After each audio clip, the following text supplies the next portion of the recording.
It's such a rare and beautiful thing when any kind of a public figure, celebrity, lawmaker, famous person, sports league has a golden chance, an opportunity fall in its lap to prove that it's going to back up its own words, to put up or shut up, to prove that it means what it says or he says or she says, so that we can all sit back and decide whether or not that famous entity is a fraud or not.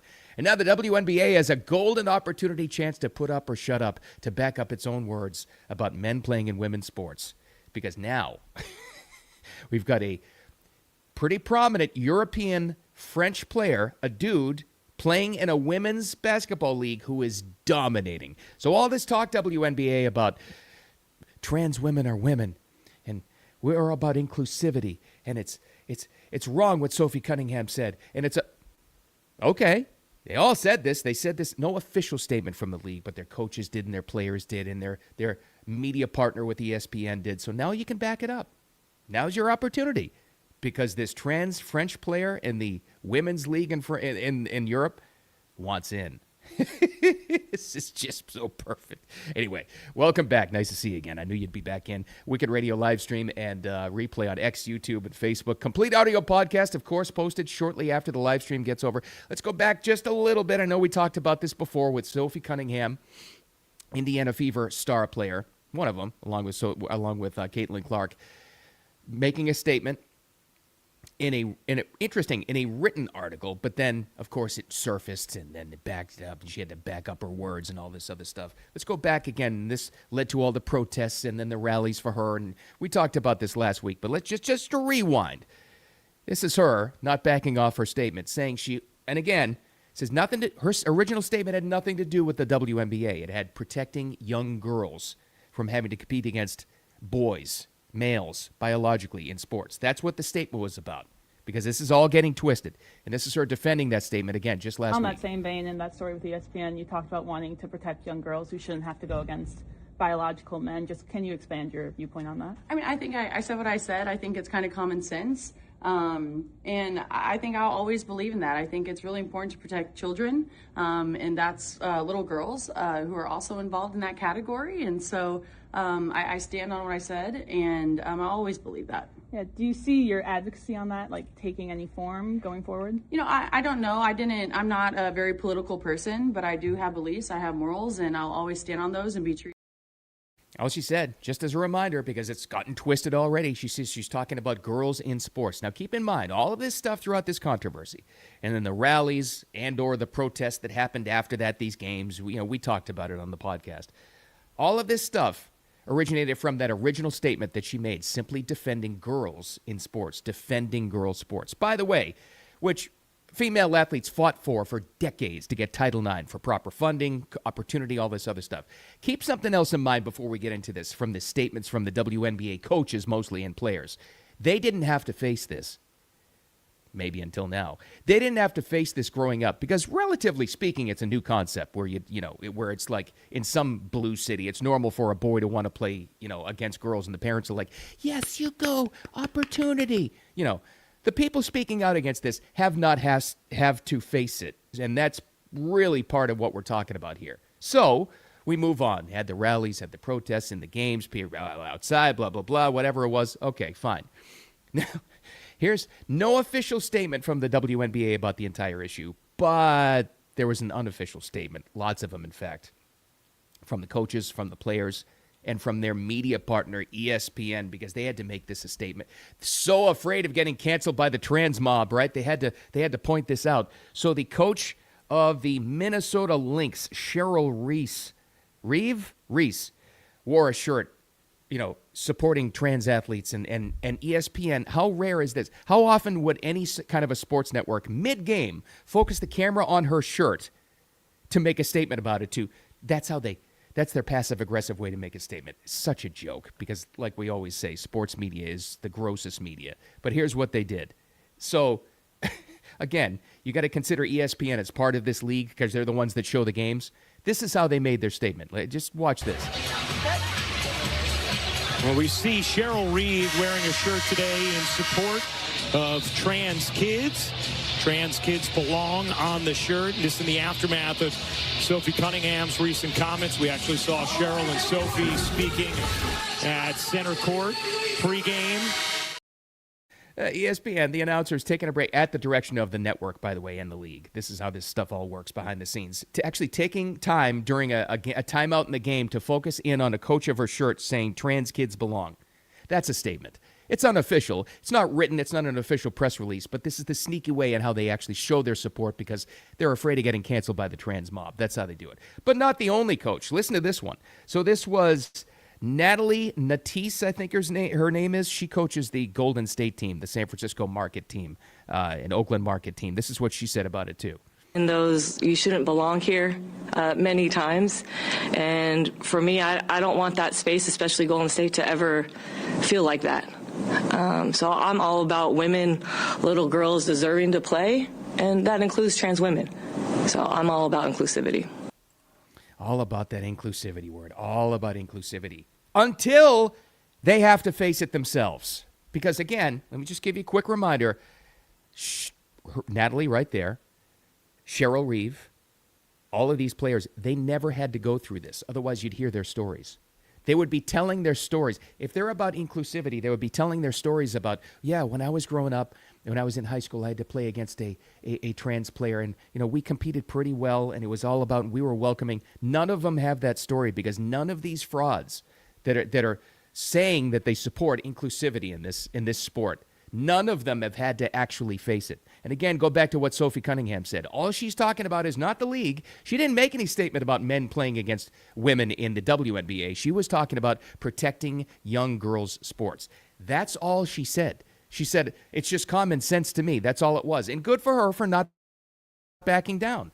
But now it's getting twisted in that she's the figurehead for this movement and that she wants, she is saying in her own league that she'd have no problem, that she shouldn't have to compete against the men. No, she was talking about young girls having an opportunity for fairness. That was it. And that's what's burnt. And all of these WNBA coaches and players and ESPN and the announcers were so quick to attack that because they never thought someday down the road, turns out pretty soon, pretty quickly after that controversy, that they would have to face it themselves. Well, they got it now. Like I said, it's a rare and beautiful opportunity for a sports league to have to put up or shut up and defend its statement. How inclusive are you now? How fair are you now? How woke and how open and accepting and loving are you now when you may have to face the very real possibility of having an actual man playing in a woman's sport who specifically wants to play in your league? Julie, I believe the last name is Tatart, is 6'3", scores 21 points and 20 rebounds a game in what I'm told is a very competitive women's league in Europe. A French player who is a biological man dominating, wants to play. Of course, as you would imagine, Fox News was all over this one. Here's how they broke the news. Look at your screen. A French trans player says if the WNBA gives them a chance to play in the league, they would not turn down an offer. I'd like to now go to my co-anchor for the day who actually... I love that too, the wording of it. If they get it, they would like to play in the league. Come on, even Fox, you can do that. Just say he. That's a biological man playing in a women's league. Let's just be honest about this. That's part and parcel of the problem, isn't it? We started to morph the words and confuse the entire issue, and that's how they get away with saying things like, "Of course we're accepting and we're loving. We're about inclusivity. I don't want our is what the coaches are saying. I don't want our league to turn down anybody that wants to play." Well, you didn't know about this. I will guarantee you, none of these coaches or players or team executives with the WNBA, and we already know that had that Seattle owner, which attacked those two young girls for simply holding up "Thank you, Sophie Cunningham" signs. We saw that happen too. Those are owners, co-owners of the Seattle franchise, whatever the hell that is. I will guarantee you, none of these frauds ever expected this issue to come to their doorstep so freaking quickly that they have a 6'3" dominating French trans athlete that wants in your league. his agent is pushing to make a play and wants a tryout in your league for when the league starts next year. What are you going to do then? The greatest thing that would happen to this entire thing is if this French athlete, Julie Tatar, the 6'3" dominating French trans athlete, makes a massive international push and makes a big stink about getting an opportunity in the WNBA. That'll be the greatest thing to actually happen. And it may, because then you have to put up or shut up. Then what are you going to do? Where are you going to say, how do you turn down? And this, by the way, if you know anything about sports, there have been a ton of examples back and forth. There have been a lot of college programs where you had just a bunch of football players in a Division I play their Division I actual women's basketball team, and they just dominate them. The women couldn't get past center court.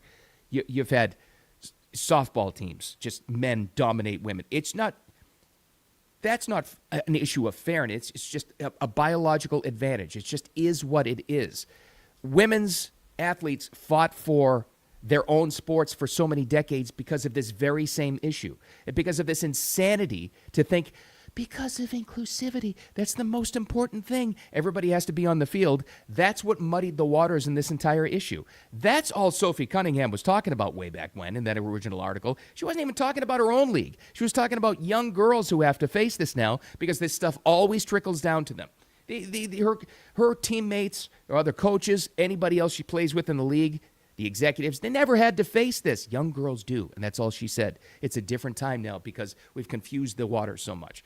So the greatest, you should celebrate this, though, because here's the big takeaway for you, me, and everybody else that's been kind of paying attention to this issue, and you see it in the news, and it's a big cultural thing. It's a slow news summertime anyway. That's why this has been such a big issue, because it's rare and it's a gift for a big media outlet like the WNBA, and it is, and they have a media partner with ESPN. It's a rare opportunity for them to have to back up their own words. It doesn't happen a lot. Usually they just squash all the competition. Now, because I suppose this is a French player who has European media all over this now they have a chance to back it up. Do you think they will?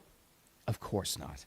And this is why it's great for you and me, because now we can truly judge get rid of all the media nonsense. We can judge for ourselves whether or not this league is a fraud or not. And if they don't even allow this French player, 6'3", dominating French trans player, to have an opportunity in the WNBA, we can all sit back and judge for certain forever that they are absolute frauds. And all their talk about inclusivity is a bunch of crap.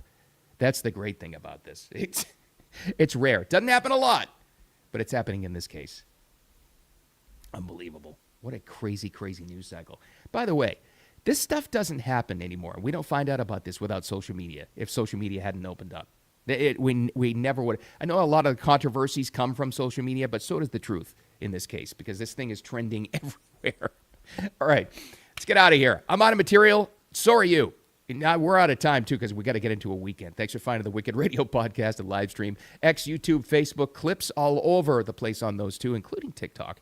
But the audio podcast of the show, which is where most of you find it, complete version, posted shortly after the live stream, wherever you like to get your podcasts, any platform you want to find it, you can find us right there. All right, we'll see. How will the WNBA respond? Don't expect them to unless they're forced to. Make it a wicked awesome Friday and weekend. I will talk to you later.